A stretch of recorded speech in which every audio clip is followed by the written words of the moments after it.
And next time we ride candy, sipping on the foes of handbags.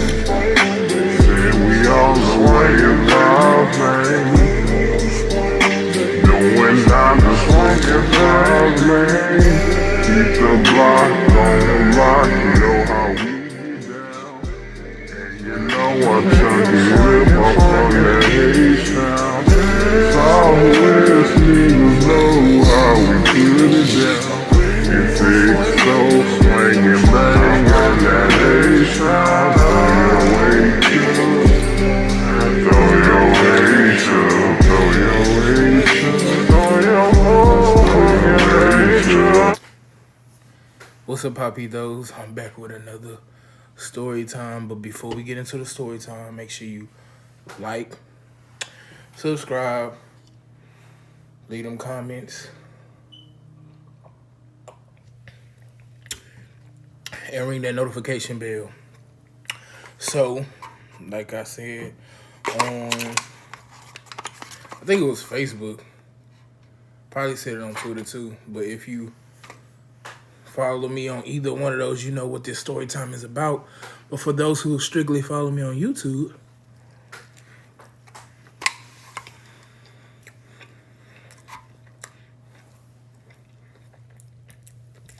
y'all about to hear the story of my 25th birthday weekend in Dallas.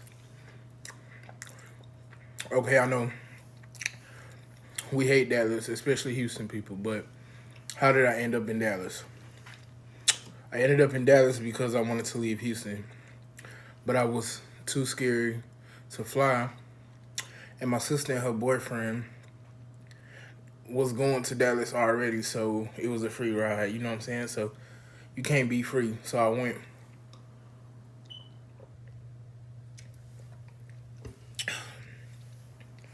Ooh, that punch banging. But so I had booked the room. The room was supposed to be nice. I ain't even gonna lie. It was supposed to have a kitchen. It was supposed to have like a live shower. When I got there though, it was a different story. That whole looked like an inefficiency, you know.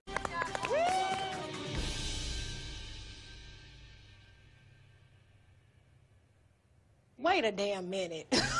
Wait a damn. You know what I'm saying? Like I was like, oh, I got $25 for the night. Let me, like, that hoe was trash. And originally, they was charging me like, I want to say $100 a night. But when I got there and I complained, and I showed them what Booking.com had, that's what they had. They gave it to me half off. Still was trash, but I was like, it's too late for me to find another room. I'll just find another room for tomorrow. So I stayed. Well, I checked in, unloaded my stuff. It was in Oak Cliff.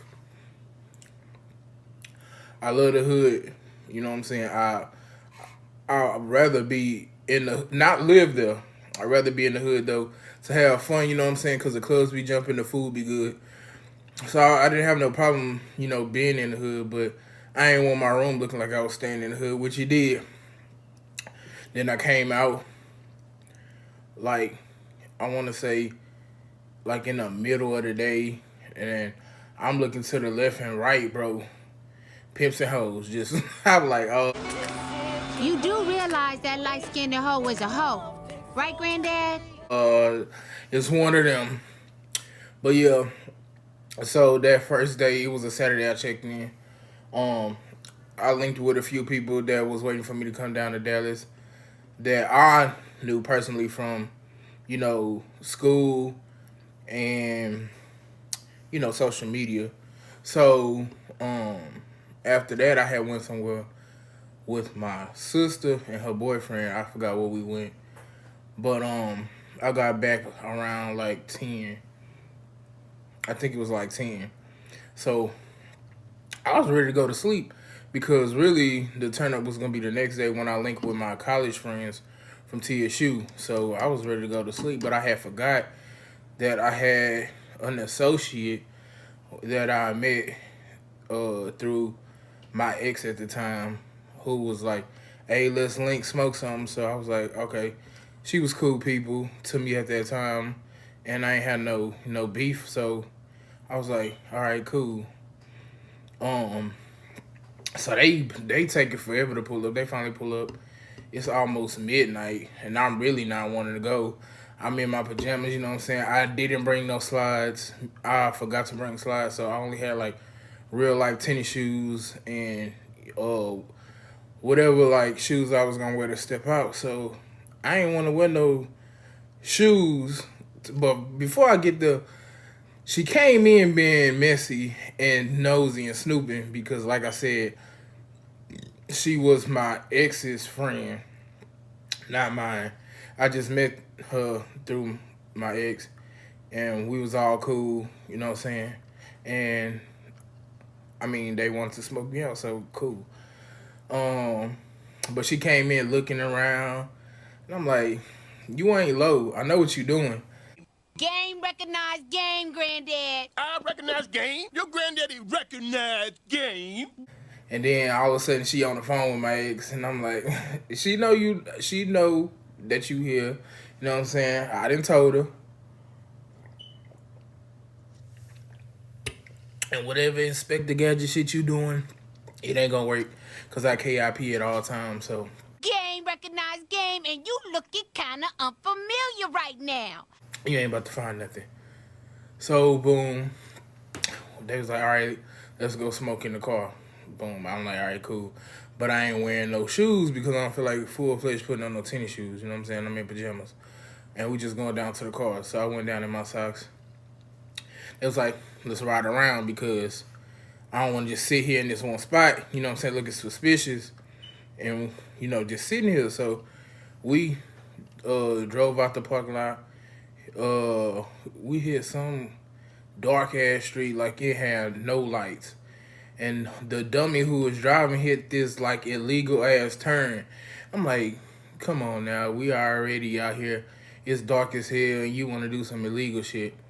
And as soon as that thought went through my head, boom, Christmas lights behind us. I'm like, ah, shit. I'm begging you, sir. Please don't take me to jail. Could you please not take me to jail? Just a question, okay? Please, sir, don't take me to jail. After your book, you'll be fine. I don't want to have no problems with my wife, sir. Please, sir, I'm a pass on the Lord's congregation. But the blunt had already got down to about that big. So we was able to toss it out. You know what I'm saying? But it was still, it smelled like it in the car. But we let the windows down while we was, you know, pulling over to the side. And, you know, a whole bunch of people in the car smoking weed. Ain't everybody gonna be like, you smell weed? Nobody gonna smell it because we already been sitting there in it, you know? Monkey Chachango, comment suis?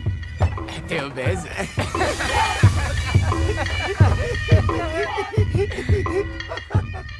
So everybody smelled like it. But our dumb high asses thought the smell was gone. The officer, it was two of them. One walked up on the driver's side, one walked up on the passenger side. Flashlights blinding us and shit. So they walk up to the driver and ask for license and insurance and all that, the regular shit.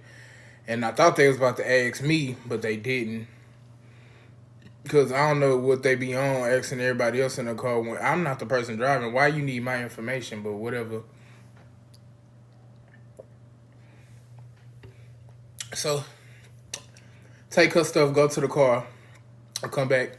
All right, the reason we pulled y'all over is because you made an illegal turn up there. I don't even remember where he said we was. And he was like, but also we smell marijuana. I was like, oh, shit. But before that, everybody had came to the agreement that there was nothing else in the car. Like, the only thing we had, it got thrown out the window. So even though it was an inconvenience, I was like, okay, whatever, let's get it over with. I know y'all gonna want to search this car. So I was like, so can we search the car? And they was like, yeah, go ahead, search the car. Bro, it was like 30 degrees out there. So get out the car. We standing behind the car, like in front of the big ass paddy wagon, bro. So we standing there, my feet ice cold, like to the point where I'm starting not to be able to feel them. And I'm like, ooh, I wish they hurry up. And I'm like, it shouldn't take that long if it's nothing in the car. Then I noticed the first officer was by the driver's seat like for a long ass time. Then when he finally emerged from out of there, he had a bag, a purse. So he walks around. He's going through the purse. He pulls out the wallet and asks for the person's name that's on the ID. She goes, yeah, that's me. Boom. He like, okay, well, we found such and such in your bag, and we're gonna need you to come with us. So she boohoo crying, and I'm looking at her like, bitch, you shouldn't have lied. You should have said that it was something in there. Cadence, you want to go to? You going to jail?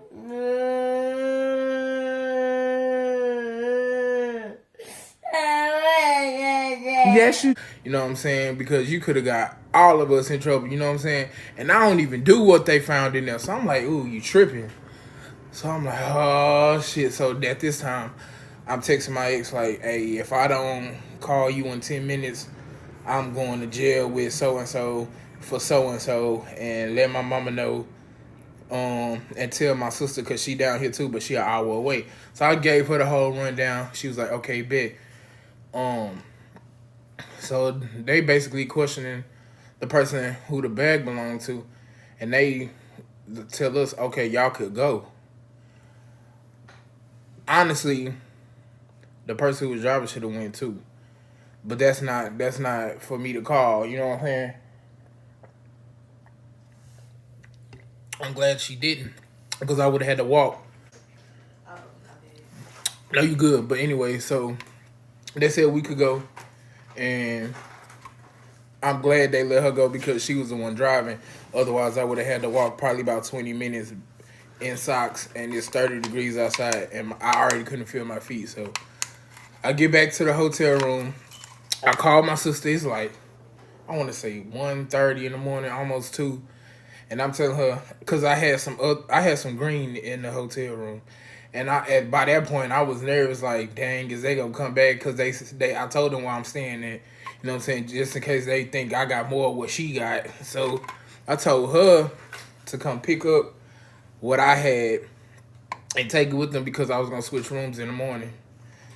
She came because like I said, she was an hour away. She came an hour out. They got the stuff from me. And the next day, I checked into another room. But the moral of this story is, don't get in a car with somebody unless you know all the drugs that are present in the car. And 2, wear shoes. It don't matter if you just think you're going outside to smoke. Put some shoes on. But yeah, make sure y'all like, comment, subscribe. And if y'all like story times, you know what I'm saying, let me know, because I got some more stories I can thing. But it's so fucking cold.